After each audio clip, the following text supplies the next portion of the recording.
هێشتا هێزە ئەمنیەکانی عێراق وە پاسوێنی حەویجەیان دەست پێ نەکردووە مەترسی دوای تەوابوونی شەڕەکە دەکرێت سەبارەت بە ئەرکی پاراستنی سەنتەری حەویجە و ناحێوبووندەکانی دەوروبەریە و قەزایە.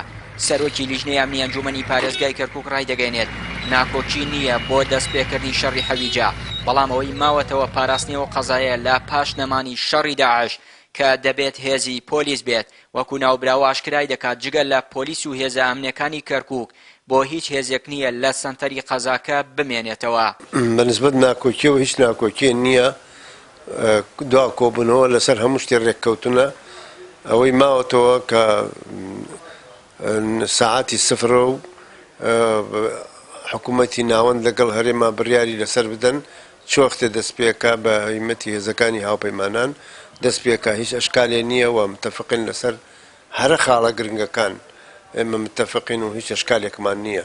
جەنابی پارێزگاوتی دوای گرتنەوەی حەویجەش ئەبێ هێزی شورتە و هێزی ئاسایشی شاری کەرکووک کە سەر بە حەویجەن ئەوان لە شارەکە بەرپرسن بۆ ئەمنیەتی شارەکە.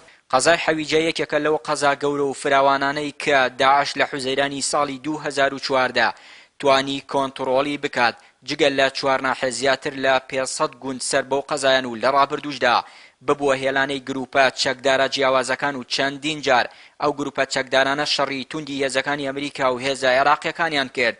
عەمی سەرحەد قادر بەڕێوەبەری پۆلیسی قەزا و ناحیەکانی کەرکووک دەڵێت هەر هێزێک لە پاش داعش ئەرکی پاراستنی حەویجە بگرێتە ئەستۆ دەبێ هێزێکی تۆکمە و بەهێز بێت و دانیشتوانی ئەو سنوورە پاڵ پشتی بکەن، ئەگەرنا ناتوانێ ئاسایشی قەزاکە بپارێزێ. بەنسبەت هێزەکان هەموو هێزەکان ئێستا یەک هەدەفمان هەیە، هەدەفەکە کۆنتڕۆڵکردنەوەی قەزای حەویجەیە لەو چەکدارانەی داعش کە ماوەی 2 ساڵە لەوێنەیان. بەڵام قەزای حەویجە تەنها قەزایەک نییە، 4 ناحیە زیاتر لە 537 گوندە مەسافەیەکی فراوانە. ئەمە دوای چی ئەی پارێزێت پاراستنی مهمە بە دەرەجەیەک ئەبێ خەڵکی سنوورەکەی خۆیان ئامادە بن بۆ پاراستنی سنوورەکەی خۆیان بە تایبەتی گەنجەکانیان.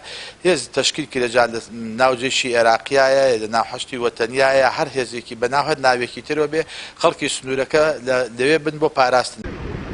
وا چاوەڕوان دەکرێت جگەل لە هێزەکانی پێشمەرگە هێزەکانی سوپای عێراق و حەشتی شەعبی و حەشتی نیشتیمانی سوننەکان و پۆلیسی ناوخۆ بەشداری شەڕی حەویجە بکەن.